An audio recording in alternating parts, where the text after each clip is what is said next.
بەڵێتر کاریگەریەکانی وشکە ساڵی و هەروەها وەکو باسی دەکەن لە ناوخۆی ئێرانەوە سیاسەتی هەڵەی ئیدارەدانی قەیران و سیاسەتی ژینگەی وای کردووە کە دووەم گەورەترین دەریاچەی ئاوی سوێری جیهان کە دەریاچەی ورمەیە کەوێتە باکووری ڕۆژاوای ئێرانەوە هاوکات گەورەترین دەریاچەی ناوخۆی ئێران مەترسی وشکبوونی لەسەر بێت لەسەر هۆکارەکان و کۆی بابەتەکە قسە دەکەم لەگەڵ میوانەکەم بەڕێز دکتۆر مەنسوور سۆهرابی پسپۆڕی بواری ژینگە کە لە ئەڵمانیەوە لەگەڵما بەڕێز سۆهرابی هۆکارەکانی وشکبوونی دەریاچەی ورمێ و مەترسیە کە لەسەر دەریاچەکەیە بەگشتی چۆن دەبینن بۆچی بەم شێوازە پەرەیسەندووە؟ سڵاو ڕێزم هەیە بۆ ئێوە بینەرم وەکو ئێوە مەژتان پێکرد لە راپۆرتەکەدا چەند هۆکاری هەیە یەکەم هۆکاری مەسەلەی بەڕێوەبەرگی وڵات هاتە ڕاستیدا یعنی ئەو گەشەیە کە لە ئێراندا لەبەرچاو گیراوە هەر لە زمانی محەممەد ڕەزای پەهلەویەوە لە ساڵی 1327ەوە و تا بگرە دوای کۆماری ئیسلامیش هەتا ئەو گەشەیەکی ناسەقامگیر بووە ئەو گەشە ناسەقامگیرە وای کردووە کە پلانەکان بە خراپی دابژڕێژرێن لە دوای هاتنسەکانی کۆماری ئیسلامیش مەسئلەی کشت و کاڵ و خۆبژێری و بە سیاسەتی سەرەکی کۆماری ئیسلامی بۆ وای کرد کە ڕێژەی ئەو مەزرایانی کە بەکاردێن بۆ کشت و کاڵ وە پێویستیان بە ئاو هەیە یعنی دەبێت ئاودێری بکردێن دێنی زۆر زیاد بکبوونە لە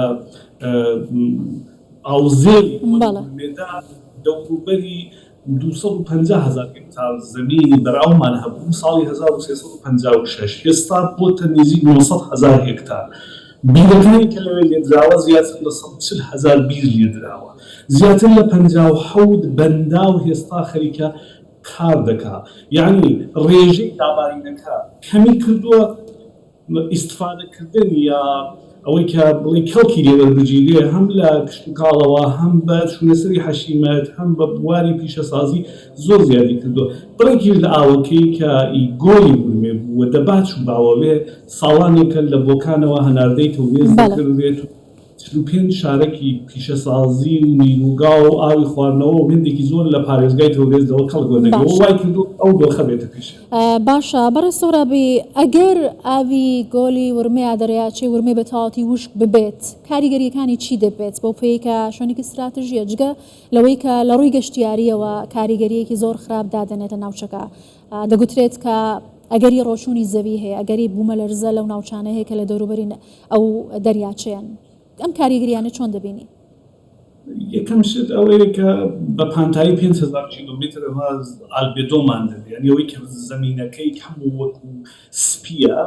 ئەو ئینعکاسی کە هەیە زۆر دەبێت وا دەکات کە میکرۆکلیمای مەنتەقەکە یعنی گۆڕینی کەش و هەوای ناوچەییمان دەبێت و هەم پلەی گەرمایی دەگۆڕێ هەم دابارین ئاوەز دەبێت ئەوەی کە هەشە گۆڕانکاریی ناوچەیی تێدا ئاساس دەبێت مەسەلەی دیکە ئەوەیە کە هێندێک شوونی ئەو دەریاچەیە دەبێتە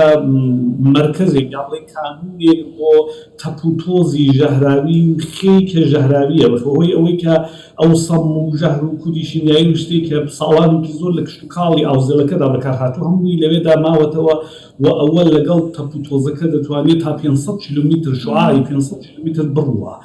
بەڵام ئەوە هەمووی نییە یعنی پێمان وانە بێت کە 5,000 کیلومترەکە هەم وای لێ دێت چەندین ناوچەیە بەقێکەی کریستالیزە بۆ یعنی ئەو خێیە بۆ بە بەردی و ئەو بەردی خێیە خۆ نابێت تۆز بەڵام کێشەیەک کە هەیە خوڵایی گۆلەکە تەواو لەبەین چووە یان یەگەر لە داهاتوودا ڕێژەی داڵی یا بڵێن ئاوێکی یەکجار زۆرمان هەبێت کە بێتە نێو ئەو گۆلە ئیتر خوڵاییمان نییە کە ئاوەکە ڕابگرێ و ئەو بەردانش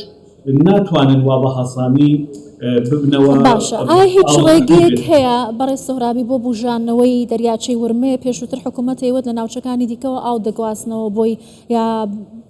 کۆمەڵێک بەنداو هەیە لەسەر دەمارە سەرەکیەکانی ئاو کە دەڕژێنە دەریاچەی ورمێ دروستکراون ئەوانە ڕادەگرن ئایا ئەگەری بژانەوەی دەریاچەکە هەیە؟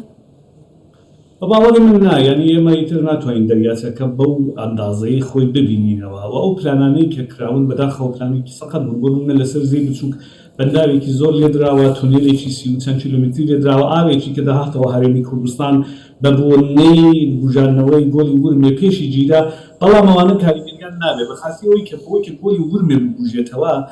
پێویستی هەم بە قوڵایەکە هەیە کە دەبێت لانی کەم مامناوەندی 5 میتر قوڵایی هەبێت لە حاڵێکدا هێستا قوڵایەکەمان کەمتر لە 30 سانتیمتر داواکەدا و لە لایەکی دیکەشەوە دەبێت 14 میلیارد میتری سێجێ ئاو هەبێت هێستا زیاتر کەمتر لە 100 میلیۆن میتری سێجێ ئاو هەیە یعنی ئەو شرایطە هەرگیز ڕووناداتەوە بەڵام دەریاچەکە حاڵەتێکی تاڵانێکی وەرزی پەیدا دەکات ینی هێندێک ساڵدا کە دابارین لە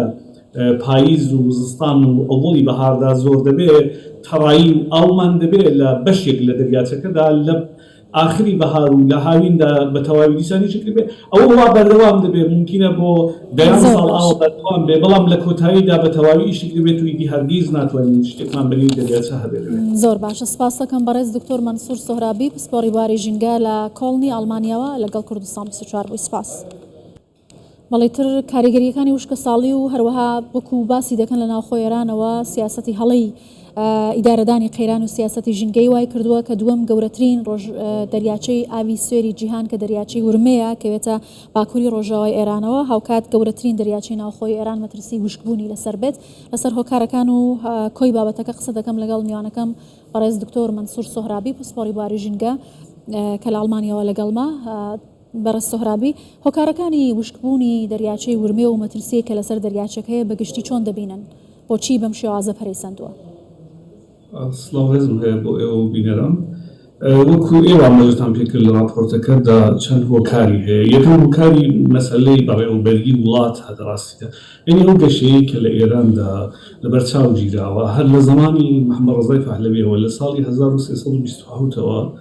و تا بگرە دوای کۆماری ئیسلامیش هەتا ئەوڕۆ گەشەیەکی ناسەقامگیر بووە ئەو گەشە ناسەقامگیرە وای کردووە کە پلانەکان بە خراپی دابژێژرێن لە دوای هاتنسەکانی کۆماری ئیسلامیش مەسئلەی کشت و کاڵ و خۆبژێوی و بە سیاسەتی سەرەکی کۆماری ئیسلامی بۆ وای کرد کە ڕێژەی ئەو مەزرایانی کە بەکاردێن بۆ کشت و کاڵ وە پێویستیان بە ئاو هەیە ینی دەبێت ئاودێری بکردێن دێنی زۆر زیاد بکبوونە لە ئاوزێری دەوروبەری 250,000 هێکتار زەمینی بەراومان هەبوو ساڵی 1356 هێستا بۆتە نزیک 900,000 هێکتار بیرەکانی کە لەوێ لێدراوە زیاتر لە 140,000 بیر لێدراوە زیاتر لە 57 بەندا و هێستا خەریکە کار دەکا یعنی ڕێژەی دابارینەکە کەمی کردووە ئیستفادەکردن یا ئەوەی کە بڵێ کەڵکی لێوەربگیرێ هەم لە کشت و کاڵەوە هەم بە شوونەسەری حەشیمەت هەم بە بواری پیشەسازی زۆر زیادی کردووە بڕێکیش لە ئاوەکەی کە گۆلی ورمێ بووە دەبات و باوەوێ ساڵانێکە لە بۆکانەوە هەناردەی تەوێز دەکردێت